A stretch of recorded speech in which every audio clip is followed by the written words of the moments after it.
أعوذ بالله من الشيطان الرجيم بسم الله الرحمن الرحيم يا أيها الذين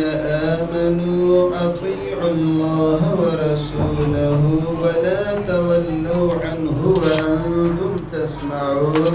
اے ایمان والو اللہ کی اطاعت کرو اور اس کے رسول کی اور اس سے مت پھرو اور تم سنتے بھی ہو اور اس سے مت پھرو اور تم سنتے بھی ہو وَلَا تَكُونُوا كَالَّذِينَ قَالُوا سَمِعْنَا وَهُمْ لَا يَسْمَعُونَ اور نہ ہو جاؤ ان لوگوں کی طرح جنہوں نے کہا کہ ہم نے سنا اور انہوں نے نہیں سنا إن شر الدواب عند الله الصم البكم الذين لا يعقلون بے شک سب سے برے جانداروں میں سے اللہ کے ہاں وہ ہیں جو بہرے ہیں اور گونگے ہیں اور سمجھتے بھی نہیں وَلَوْ عَلِمَ اللَّهُ فِيهِمْ خَيْرًا اگر اللہ تعالیٰ ان میں کوئی خیر دیکھتے اللہ ان میں کوئی خیر جانتے ہوتے لَأَسْمَعَهُمْ تو ان کو سنا دیتے وَلَوْ أَسْمَعَهُمْ لَتَوَلَّوْا وَهُمْ مُعْرِضُونَ اور اگر ان کو سنا بھی دیتے تو وہ پھر بھی منہ پھیر لیتے اور اعراض کر لیتے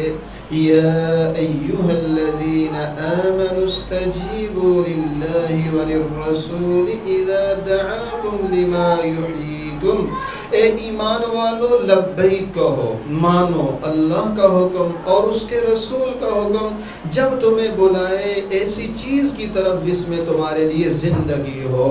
وَاعْلَمُوا أَنَّ اللَّهَ يَحُولُ بَيْنَ الْمَرْءِ وَقَلْبِهِ وَأَنَّهُ إِلَيْهِ تُحْشَرُونَ اور جان لو کہ بے شک اللہ تعالیٰ حائل ہو جاتے ہیں آدمی اور اس کے دل کے درمیان اور بے شک اسی کی طرف تم جمع کیے جاؤ گے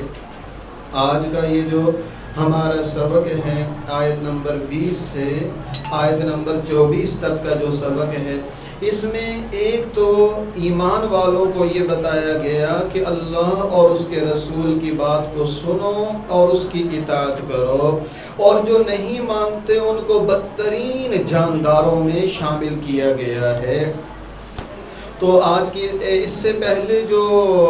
آیات مبارکہ تھیں کہ مسلمانوں کو جو فتح مل رہی تھی اس کی اصل وجہ جو تھی وہ اللہ اور اس کے رسول کی اطاعت تھی اور یہاں پر یہ فرمایا گیا کہ تم اللہ رسول کی اطاعت کرو اعراض نہ کرو سنے کو انسنا نہ کر دو سننے کے 4 درجات ہوتے ہیں کسی بھی بات کو سن لینے کے 4 درجات ہوتے ہیں یہاں فرمایا اللہ کی اطاعت کرو اور رسول کی منہ نہ پھیرو اور تم سنتے بھی ہو ان کی طرح نہ ہو جاؤ جو سنتے ہیں اور وہ نہیں سنتے تو اس کا کیا مطلب ہے تو فرمایا سننے کے 4 درجات ہیں ایک درجہ یہ ہے کہ کوئی آواز آدمی کی کانوں سے ٹکرائے نہ اس نے اس کو سمجھنے کی کوشش کی نہ اس کو سمجھا ایک تو یہ ہے تو اس سننا اور نہ سننا دونوں برابر ہیں یہ سننا اور نہ سننا دونوں برابر ہیں نہ اس کا اس آواز کو سمجھ آئی نہ اس نے اعتقاد کیا نہ اعتماد کیا نہ عمل کیا یہ پہلا درجہ ہے دوسری بات یہ کہ کانوں نے سنا بھی ہے اور وہ آدمی سمجھ بھی گیا کہ کیا کہا جا رہا ہے لیکن اس نے اس بات کو مانا نہیں جس کو اعتقاد کہتے ہیں اعتقاد بھی نہیں رکھا عمل بھی نہیں کیا ہے یہ سننا بھی نہ سننا ہے تیسرا یہ کہ اس نے سنا بھی اور سمجھا بھی اور اعتقاد اور اعتماد بھی کر لیا کہ یہ بات ٹھیک ہے میں اس کو مانتا ہوں مگر عمل نہیں کیا ہے یہ بھی گویا سننے میں شامل نہیں چوتھا یہ کہ سنا بھی اعتقاد بھی کیا اس پر اعتماد بھی کیا اور اس پر عمل بھی کیا اس کو شریعت کہتی ہے کہ یہ واقعی سننے والا ہے تو اللہ تعالیٰ یہ فرما رہے صرف کانوں سے آوازوں کا ٹکرا جانا نبی علیہ السلام کی مجلس مبارک میں یہ لوگ بیٹھ گئے کانوں سے آواز تو ٹکرا گئی جو پیارے آقا نے فرمایا بظاہر ان کو آواز بھی آ گئی یہ سمجھ بھی گئے لیکن نہ اعتقاد ہے نہ اعتماد ہے نہ عمل ہے تو یہ سننا اور نہ سننا دونوں برابر ہیں لہٰذا سنے کو انسنا نہ کرو جو سننے کا حق ہے اس کو ادا کرو پہلے درجے کا اور دوسرے درجے کا تو کوئی اعتبار نہیں ہے کہ ایک آدمی نے سنا اور اس پر پہلی بات تو یہ کہ اس کو نہ اعتقاد ہے، نہ اعتماد ہے، نہ عمل ہے، نہ اس نے سمجھا ہے۔ دوسرا یہ کہ سنا بھی، یہ سمجھا بھی، اعتقاد نہیں کیا۔ ان دونوں کی تو کوئی اعتبار نہیں ہے۔ جب انہوں نے اعتماد اور اعتقاد نہیں کیا وہ تو دائرہ اسلام سے خارج ہیں۔ تیسرے نمبر پر جو سنا بھی، سمجھا بھی، اعتقاد بھی کر لیا، اعتماد بھی، عمل نہیں کیا، یہ اگرچہ اس درجے میں نہیں ہے لیکن گناہ گاروں میں شامل ہے۔ تو بہرحال اس سے پہلے کے جو درجات ہیں تو وہ تو اہل اسلام سے بہت دور کے درجات ہیں، اور اصل ایمان والے جو ہیں وہ اللہ رسول کی بات کو غور سے سننے والے ہیں۔ حضرت مفتی شفیع صاحب رحمۃ اللہ علیہ جو بہت ہی بڑے آدمی گزرے، حضرت مفتی تقی عثمانی صاحب کے والد گرامی رحمہ اللہ، تو حضرت کے ہاں یا کسی بھی مجلس میں کوئی شخص بیان کرتے اور اگرچہ وہ ان سے عمر میں، علم میں بظاہر چھوٹے ہوتے، حضرت ماشاءاللہ بڑے فقاہت تھی، علوم تھے، تفسیر میں، ہر چیز میں، تو حضرت بہت توجہ سے سنتے، جیسے شاگرد استاد کی بات سنتا ہے۔ تو کسی نے کہا ایسا کیوں کرتے ہیں حضرت؟ تو فرمایا ایک تو شریعت نے سننے کا حکم دیا، اللہ رسول کا کلام ہے، دوسرا اللہ کبھی چھوٹوں سے ایسی بات کہلوا دیتے ہیں کہ جو بڑوں سے اللہ نہیں کہلواتے، کیونکہ حقیقت میں تو اللہ تعالیٰ کی طرف سے یہ فیض اترتا ہے۔ تو اس لیے فرمایا جو بھی دین کی بات ہو تو اس کو غور سے سنا جائے، توجہ سے سنا جائے، تو اس میں بہتری ہے، اور اسی کی وجہ سے اللہ برکت بھی دیتے ہیں۔ بسا اوقات ایک آدمی ایک بات کر رہا ہوتا ہے، ہم سمجھتے ہیں یہ بات تو مجھے پہلے سے آتی ہے، یہ بھی شیطان کا دھوکہ ہے۔ پہلے تو شیطان سننے ہی نہیں دیتا، اور اگر سن لیا تو سمجھنے نہیں دیتا ہے، عمل نہیں کرنے دیتا، اور اگر یہ سب کچھ بھی ہو گیا شیطان کہتا ہے یار یہ تو تجھے پہلے سے پتہ ہے۔ تو یہ بھی بڑا دھوکہ ہے، پہلے سے پتہ۔ قرآن پاک کا انداز یہ ہے کہ قرآن پاک کہتا ہے وَلَقَدْ صَرَّفْنَا فِي هَذَا الْقُرْآنِ، ہم نے اس قرآن میں ایک مضمون کو بار بار بیان کیا۔ اللہ تعالیٰ چاہتے ایسے الفاظ قرآن میں لے آتے کہ ایک دفعہ جو لفظ آ گیا وہ دوبارہ کبھی نہ آتا، ایک دفعہ جو مضمون آ گیا وہ پورے قرآن میں دوبارہ نہ آتا۔ اللہ تعالیٰ تو قادر ہیں، لیکن اللہ نے توحید کو بار بار، رسالت کو، آخرت کو بار بار اللہ نے ذکر فرمایا، ایک واقعے کو بار بار ذکر فرمایا، حالانکہ اللہ چاہتے جو لفظ ایک دفعہ آتا وہ کبھی دوبارہ قرآن میں نہ آتا۔ کیوں؟ اس لیے کہ یہ کوئی کمال نہیں ہے کہ ہر دفعہ نیا لفظ ہو، نیا وہ ہو، مضمون ہو، بلکہ ایک ہی مضمون اگر اہم ہے تو ہر دفعہ اگر اس کو دہرایا جائے تو اس کے اندر کوئی حرج کی بات نہیں۔ اس لیے بعض رات کہتے ہیں، سمجھتے ہیں کہ یہ جو بات ہے میں نے ایک دفعہ بیان کر دی ہے، اگلی دفعہ بیان کروں گا تو کیسے شرم آئے گی، یا سننے والے کہتے ہیں یہ تو ہمیں پہلے سے پتہ ہے۔ تو بات یہ ہے اللہ سے مانگ کر بیٹھنا چاہیے کون سی وقت کی کون سی ضرورت ہے، چاہے وہ بات 20 دفعہ پہلے گزر چکی ہو، لیکن اس کو بھی کان لگا کے سننا چاہیے۔ اس کو بھی علماء نے شیاطینی چالوں میں شمار کیا کہ شیطان کہتا ہے یہ تو آپ کو پہلے سے پتہ ہے، یہ عوامی ذہن بن چکا ہے، سبھی ہم مبتلا ہیں۔ جب کسی کو نماز کا کہو، سچ کا، وہ کہتا ہے ہمیں پہلے سے پتہ ہے، بھائی ہمیں تو اس سے زیادہ پتہ ہے، یہ عام طور پر جواب سننے کو ملتا ہے۔ تو بہرحال اللہ رسول کی بات ہو تو دل کے کانوں کے ساتھ آدمی سنے، توجہ سے سنے، ادب سے سنے، تو اس میں اللہ تعالیٰ پھر برکت عطا فرماتے ہیں، ورنہ سننے کو نہ سننا شمار کیا گیا ہے۔ اگلی بات فرمائی،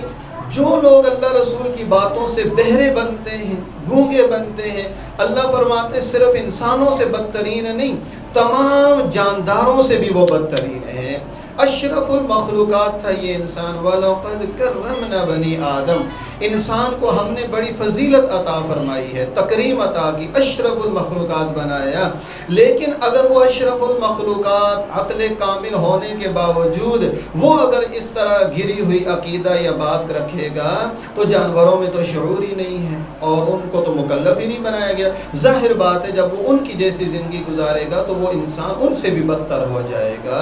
شریعت اس کو بہرا بھی کہتی ہے، اس کو گونگا بھی کہتی ہے، اس کو بدترین خلائق کہا گیا ہے، اور اس کو تمام جانداروں سے برا کہا گیا۔ اور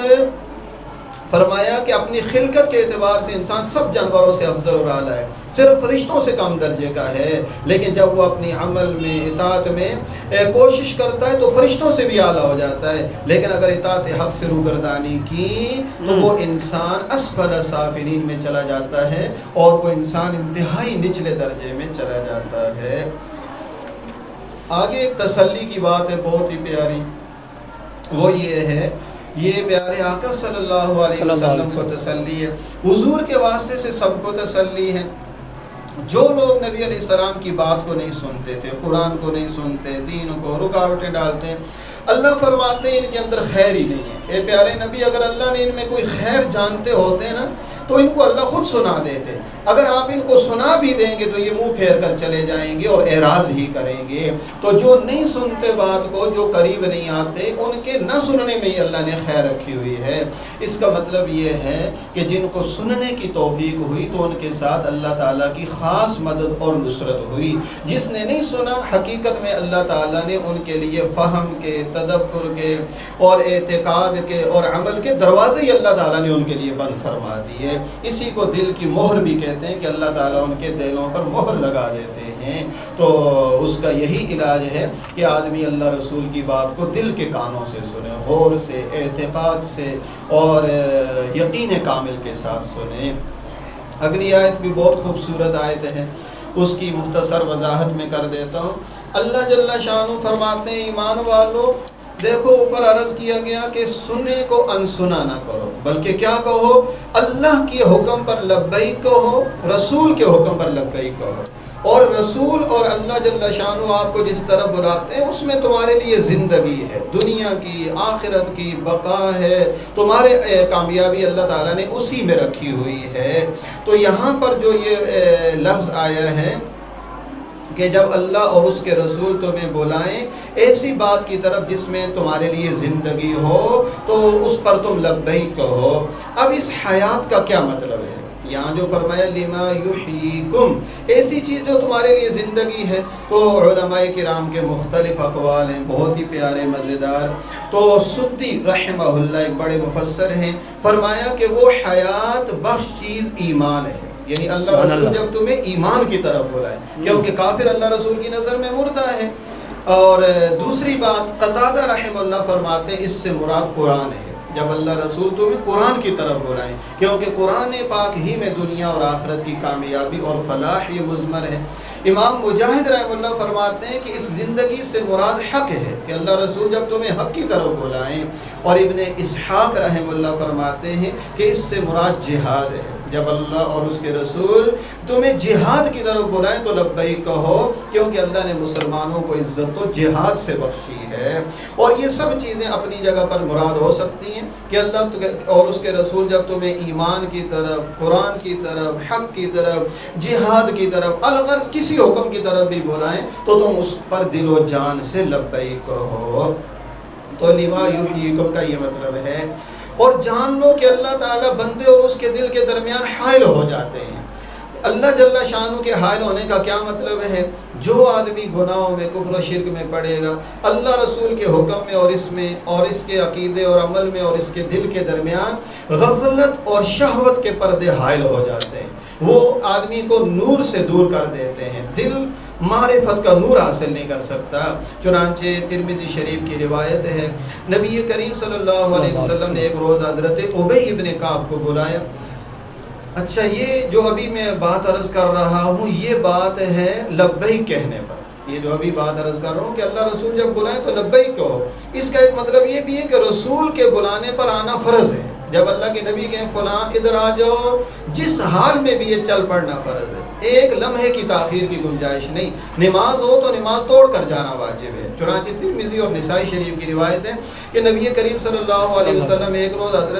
ایک دن حضرت ابی ابن کعب رضی اللہ عنہ کو بلایا۔ حضرت ابی ابن کعب رضی اللہ عنہ نماز پڑھ رہے تھے، جلدی جلدی نماز پوری کر کے حاضر ہوئے۔ آپ نے فرمایا کہ میرے پکارنے پر آپ نے دیر کیوں لگائی؟ ابی ابن کعب رضی اللہ عنہ نے عرض کیا کہ میں نماز میں تھا۔ آپ نے فرمایا کیا تم نے اللہ تعالیٰ کا یہ ارشاد نہیں سنا استجیبوا للہ وللرسول اذا دعاکم، کہ جب اللہ رسول تمہیں بلائیں تو فوراً لبیک کہو۔ ابی ابن کعب رضی اللہ عنہ نے عرض کیا آئندہ اس کی اطاعت کروں گا، اگر بحالت نماز بھی آپ بلائیں گے تو میں فوراً حاضر ہو جاؤں گا۔ آپ اندازہ فرمائیے کتنی اہمیت ہے اللہ رسول کے حکم۔ اس لیے فرماتے ہیں ہمارا تو یہ اعتقاد ہونا چاہیے، اگرچہ عمل میں ہم کمزور ہیں، کہ جب قول اللہ تبارک و تعالی آ گیا تو بس ہماری عقل ختم، ہمارا فیصلہ ختم، دنیا کے فلسفے اور یہ ساری چیزیں سائنس اور یہ سب ختم۔ جب اللہ کا فرمان آ گیا تو بس ہمارا عقیدہ ہے کہ سر تسلیم خم۔ اسی طرح جب قال النبی صلی اللہ علیہ وسلم آ گیا تو مسلمان کے سارے فلسفے ختم، بس اب اللہ کا فیصلہ چلے گا اور نبی علیہ السلام کی بات چلے گی۔ قال اللہ اور قال الرسول کے بعد اپنی کوئی بات نہیں چلنی چاہیے، ایمان اسی کا نام ہے۔ نبی کریم صلی اللہ علیہ وسلم کی اطاعت میں اگر اللہ رسول اللہ صلی اللہ علیہ وسلم کی اطاعت سے نماز میں جو بھی کام کریں اس سے نماز میں خلل بھی نہیں آتا، بعض فقہا کہتے ہیں، اور بعض فرماتے ہیں اگرچہ نماز تو منقطع ہو جائے گی اس کی بعد میں قضا کرے، لیکن رسول کی بات پر بہر صورت دونوں صورتوں میں بعض کے نزدیک تو نماز ہی نہیں ٹوٹتی ہے، بعضوں کے نزدیک نماز ٹوٹ جاتی ہے، لیکن حضور کی بات پر فوراً لبیک کہنا ضروری ہے۔ آپ اندازہ فرمائیے پیارے نبی کے حکم کی کتنی قدر ہے اللہ کے ہاں۔ باقی یہ ہے کہ اگر نبی کریم صلی اللہ علیہ وسلم کے علاوہ اگر کوئی آدمی نماز میں مصروف ہے، کوئی نابینا کنویں میں گرنے والا ہے، گھڑے کے قریب پہنچ گیا، کوئی آدمی ہلاکت میں کوئی بھی سبب ہو سکتا ہے، تو اس صورت میں نماز توڑ کر اس کی جان بچانا واجب ہے، بعد میں آدمی نماز کا اعادہ کر لے۔ والد محترم بلا رہے ہیں یا والدہ محترمہ اور ان فرض نماز میں تو پوری کر کے حاضر ہوں، اور اگر نوافل میں ہے اور ماں باپ کو پتہ نہیں تو توڑ کر حاضر ہو جانا چاہیے، اگر ان کو پتہ نہیں اور وہ تکلیف میں اور آپ کی خدمت کے محتاج ہیں، اور ورنہ ان کے پاس حاضر ہو جانا چاہیے اور بتا دینا چاہیے کہ میں نماز میں تھا۔ اور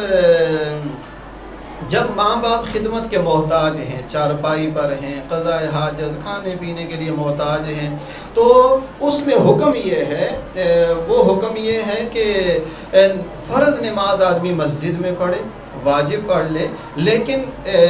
سنت اور واجبات ادا کرے، نفل نماز آدمی پھر والدین سے دور نہ پڑھے۔ اگر یہ خدمت پر معمور ہے اس کا کام ہے کہ وہ والدین کی خدمت میں حاضر ہو، نفل پڑھنے بھی ہو تو سامنے پڑھے، کیونکہ اس صورت میں والدین کی خدمت کرنا یہ زیادہ ضروری ہے۔ بہرحال شریعت کے احکام کو سمجھ کر ان پر عمل پیرا ہونا چاہیے۔